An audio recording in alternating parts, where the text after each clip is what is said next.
ओम श्री विष्णुवे नमः। नमस्कार दोस्तों, स्वागत है आप सभी का हमारे यूट्यूब चैनल पावरफुल हिंदू धर्म में। आज हम आप सभी को पौष मास में कथा अध्याय 3 का रसपान कराएंगे। अगले की कथा में हमने श्रवण किया था गजेंद्र का मुसीबत के समय श्री हरि भगवान के शरण में जाना। आज की कथा में हम रसपान करेंगे गजेंद्र द्वारा भगवान विष्णु की स्तुति करना तथा उसका संकट से मुक्त होना। श्री सुखदेव जी कहते हैं कि हे परीक्षित, अपनी बुद्धि से ऐसा निश्चय करके गजेंद्र ने अपने मन को हृदय में एकाग्र किया और फिर पूर्व जन्म में सीखे हुए श्रेष्ठ स्त्रोत के जप द्वारा भगवान की स्तुति करने लगी। गजेंद्र ने कहा, जो जगत के मूल कारण है और सबके हृदय में पुरुष के रूप में विराजमान है एवं समस्त जगत के एकमात्र स्वामी है, जिनके कारण इस संसार में चेतना का विस्तार होता है, उन भगवान को मैं नमस्कार करता हूँ, प्रेम से उनका ध्यान करता हूँ। यह संसार उन्हीं में स्थित है, उन्हीं की सत्ता से प्रतीत हो रहा है, वे ही इसमें व्याप्त हो रहे हैं और स्वयं वे ही इसके रूप में प्रकट हो रहे हैं। यह सब होने पर भी वे इस संसार और इसके कारण प्रकृति से सर्वदा परे है। उन स्वयं प्रकाश स्वयं सिद्ध सतात्मक भगवान की मैं शरण ग्रहण करता हूँ। यह विश्व प्रपंच उन्हीं की माया से उनमें अध्यस्त है। यह कभी प्रतीत होता है तो कभी नहीं, परंतु उनकी दृष्टि ज्यों की त्यों एक सी रहती है। वे इसके साक्षी हैं और उन कारण नहीं हैं। वे समस्त कार्य और कारणों से अतीत प्रभु मेरी रक्षा करें। प्रलय के समय लोकपाल और इन सब के कारण संपूर्ण रूप से नष्ट हो जाते हैं। उस समय केवल अत्यंत घना और गहरा अंधकार ही अंधकार रहता है, परंतु अनंत परमात्मा उससे सर्वदा परे विराजमान रहते हैं। वे ही प्रभु मेरी रक्षा करें। उनकी लीलाओं का रहस्य जानना बहुत ही कठिन है। वे नट के भांति अनेकों वेश धारण करते हैं। उनके वास्तविक स्वरूप को न तो देवता जानते हैं और न ही ऋषि। फिर दूसरा ऐसा कौन प्राणी है जो वहां तक जा सके और उसका वर्णन कर सके। वे प्रभु मेरी रक्षा करें, जिनके परम मंगलमय स्वरूप को दर्शन करने के लिए महात्मागण संसार की समस्त अशक्तियों का परित्याग कर देती हैं और वन में जाकर अखंड भाव से ब्रह्मचर्य और अलौकिक व्रतों का पालन करते हैं तथा अपने आत्माओं में सबके हृदय में विराजमान देखकर स्वाभाविक ही सबकी भलाई करते हैं। वे ही मुनियों के सर्वस्व भगवान मेरी सहायक हैं। वे ही मेरी गति हैं। न उनके जन्म कर्म है और न नाम रूप। फिर उनके संबंध में गुण और दोषों को तो कल्पना ही कैसे की जा सकती है। फिर भी विश्व की सृष्टि और संहार करने के लिए समय समय पर वे उन्हें अपने माया से स्वीकार करते हैं। उन्हें अनंत शक्तिमान सर्वेश्वरमय पर ब्रह्म परमात्मा को मैं नमस्कार करता हूँ। वे अनुरूप होने पर भी बहुरूप है। उनके कर्म अत्यंत आश्चर्यमय है। मैं उनके चरणों में नमस्कार करता हूँ। स्वयं प्रकाश सबके साक्षी परमात्मा को मैं नमस्कार करता हूँ, जो मन वाणी और जिससे अत्यंत दूर है। उन परमात्मा को मैं नमस्कार करता हूँ। विवेकी पुरुष कर्म संन्यास अथवा कर्म समर्पण के द्वारा अपना अंतःकरण शुद्ध करके जिन्हें प्राप्त करते हैं तथा जो स्वयं तो नित्य मुक्त परमानंद एवं ज्ञान स्वरूप ही है, दूसरों को कैवल्य मुक्त देने की समर्थ भी केवल उन्हीं में है। उन प्रभु को मैं नमस्कार करता हूँ, जो सत्व रज तम इन 3 गुणों को धर्म स्वीकार करके कर्मशः शांत घोर और मूढ़ अवस्था में भी धारण करते हैं। उन भेद रहित स्वभाव से स्थित एवं ज्ञान घन प्रभु को मैं बार बार नमस्कार करता हूँ। आप सबके स्वामी समस्त क्षेत्रों के एकमात्र ज्ञाता एवं सर्वसाक्षी हैं। आपको मैं नमस्कार करता हूँ। आप स्वयं ही अपने कारण हैं। पुरुष और मूल प्रकृति के रूप में भी आप ही हैं। आपको मेरा बार बार नमस्कार है। आप समस्त इंद्र और उनके विषयों के दृष्टा हैं। समस्त पद्धतियों के आधार हैं। अहंकार आदि छाया रूप असत वस्तुओं के द्वारा आपका ही अस्तित्व प्रकट होता है। समस्त वस्तुओं की सत्ता के रूप में ही केवल आप ही भास रहे हैं। मैं आपको नमस्कार करता हूँ। आप सबके मूल कारण हैं, आपको कोई कारण नहीं है तथा कारण होने पर भी आप में विकार या परिमाण नहीं होता, इसलिए आप अनोखे कारण हैं। आपको मेरा बार बार नमस्कार है। जैसे समस्त नदी झरने आदि का परम आश्रय समुद्र है, वैसे ही आप समस्त वेद और शास्त्रों के परम तात्पर्य हैं।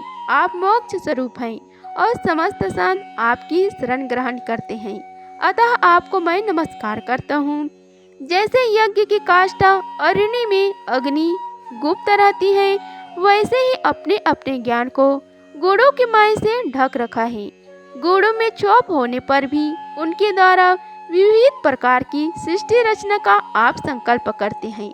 जो लोग कर्म संन्यास अथवा कर्म समर्पण के द्वारा आत्म तत्व की भावना करके वेद शास्त्रों से ऊपर उठ जाते हैं, उनके आत्मा के रूप में आप स्वयं ही प्रकाशित हो जाते हैं। आपको मैं नमस्कार करता हूँ।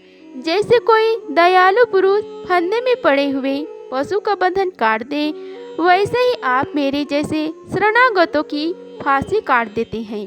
आप नित्य मुक्त हैं, परम करुणामय हैं और भक्तों का कल्याण करने में आप कभी आलस्य नहीं करते। आपके चरणों में मेरा नमस्कार है। समस्त प्राणियों के हृदय में आपने असंख्य के द्वारा अंत आत्मा के रूप में आप उपलब्ध होते रहते हैं। आप सर्वपूर्ण एवं अनंत हैं।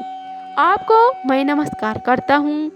जो लोग शरीर, पुत्र, गुरुजन, गृह, संपत्ति और स्वजनों में आसक्त हैं, उन्हें आपकी प्राप्ति अत्यंत कठिन है, क्योंकि आप स्वयं गुणों की आसक्ति से रहित हैं। जीवन मुक्त पुरुष अपने हृदय में आपका निरंतर चिंतन करते रहते हैं। उन सर्वेश्वर पूर्ण ज्ञान स्वरूप भगवान को मैं नमस्कार करता हूँ। धर्म, अर्थ, काम और मोक्ष की कामना से मनुष्य उन्हीं का भजन करके अपने अभिष्ट वस्तु प्राप्त कर लेते हैं। इतने ही नहीं, वे उनकी सभी प्रकार का सुख देते हैं और अपने ही जैसे अविनाशी पार्षद शरीर भी देते हैं। वे परम दयालु प्रभु मेरा उद्धार करे। जिनके अन्य प्रेमी भक्तजन उन्हीं की शरण में रहते हुए उनसे किसी भी वस्तु की, यहाँ तक कि मोक्ष भी अभिलाषा नहीं करते, केवल उनकी परम दिव्य मंगलमयी लीलाओं का गान करते हुए आनंद के समुद्र में निमग्न रहते हैं। जो अविनाशी, सर्वशक्तिमान, अव्यक्त, इंद्रियातीत और अत्यंत सूक्ष्म है, जो अत्यंत निकट रहने पर भी बहुत दूर जान पड़ते हैं, जो आध्यात्मिक योग अर्थात ज्ञान योग या भक्ति योग के द्वारा प्राप्त होते हैं, उन्हीं आदि पुरुष अनंत एवं परिपूर्ण पर ब्रह्म परमात्मा की मैं स्तुति करता हूँ। जिनकी अत्यंत छोटी काल से अनेकों नाम रूप के भेदभाव से युक्त ब्रह्मा आदि देवता, वेद और चराचर लोगों की सृष्टि हुई है। जैसे धधकती हुई आग से लपटे और प्रकाशमान सूर्य से उनकी किरणें बार बार निकलती हैं और लीन होती रहती हैं, वैसे ही जिन स्वयं प्रकाशमान परमात्मा से बुद्धि, मन, इंद्रियां और शरीर जो गुणों की प्रवाह रूप हैं, बार बार प्रकट होते तथा लीन हो जाते हैं, वे भगवान न देवता है और न असुर। वे मनुष्य और पशु पक्षी भी नहीं है, न वे स्त्री है, न पुरुष और न नपुंसक। वे कोई साधारण या असाधारण प्राणी भी नहीं है, न वे गुण है और न कर्म, न कार्य है और न तो कारण ही है। सबका निषेध हो जाने पर जो कुछ बचा रहता है वही उनका स्वरूप है तथा वे ही सब कुछ हैं। वे ही परमात्मा मेरे उद्धार के लिए प्रकट हो। मैं जीना नहीं चाहता। यह हाथी की योनि बाहर और भीतर सब ओर से अज्ञान रूप आवरण के द्वारा ढकी हुई है। इसको रखकर करना ही क्या है। मैं तो आत्म प्रकाश को ढालने वाले उन अज्ञान रूप आवरण से छूटना चाहता हूँ, जो कालक्रम में अपने आप नहीं छूट सकती, जो केवल भागवत कृपा अथवा तत्व ज्ञान के द्वारा ही नष्ट होता है।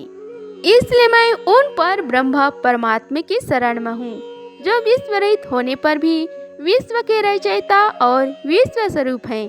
साथ ही जो विश्व की अंतरात्मा में रूप में विश्व रूप सामग्री से क्रीड़ा भी करते रहते हैं, उन अजन्मा परम पद स्वरूप ब्रह्म को मैं नमस्कार करता हूँ।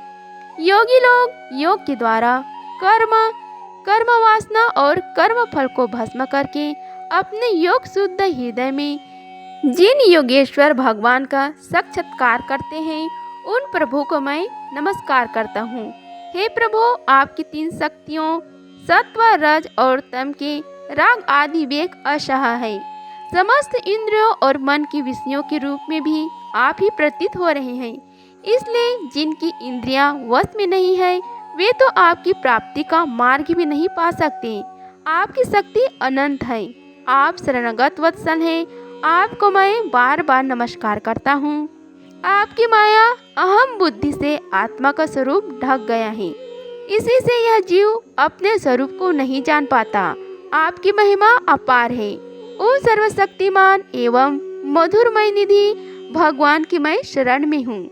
श्री सुखदेव जी कहते हैं कि हे परीक्षित, गजेंद्र ने बिना किसी भेदभाव के निर्वेश रूप से श्री हरि भगवान की स्तुति की थी।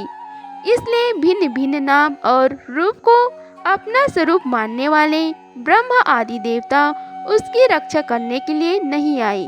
उस समय सर्व आत्मा होने के कारण सर्वदेव स्वरूप स्वयं भगवान श्री हरि प्रकट हो गई। विश्व के एकमात्र आधार भगवान ने देखा कि गजेंद्र अत्यंत पीड़ित हो रहे हैं, अतः उसकी स्तुति सुनकर वेदमय गरुड़ पर सवार हो चक्रधारी भगवान बड़ी शीघ्रता से वहां के लिए चल पड़े, जहां गजेंद्र अत्यंत संकट में पड़ा हुआ था। उनके साथ स्तुति करते हुए देवता भी आए। सरोवर के भीतर बलवान ग्रह ने गजेंद्र को पकड़ रखा था और वह अत्यंत व्याकुल हो रहा था। जब उसने देखा कि आकाश में गरुड़ पर सवार होकर हाथ में चक्र लिए भगवान श्री हरि आ रहे हैं, तब अपने सूंड में कमल का एक सुंदर पुष्प लेकर उसने ऊपर को उठाया और बड़े कष्ट से बोला, हे नारायण, हे जगत गुरु, हे भगवान, आपको नमस्कार है। जब भगवान ने देखा कि गजेंद्र अत्यंत पीड़ित हो रहे हैं, तब वे एक बार की गरुड़ को छोड़कर कूद पड़ा और कृपा करके गजेंद्र के साथ ही ग्रह को भी बड़ी शीघ्रता से सरोवर से बाहर निकाल लाई। फिर सब देवताओं के सामने ही भगवान श्री हरि ने चक्र से ग्रह का मुख फाड़ डाला और गजेंद्र को छुड़ा लिया।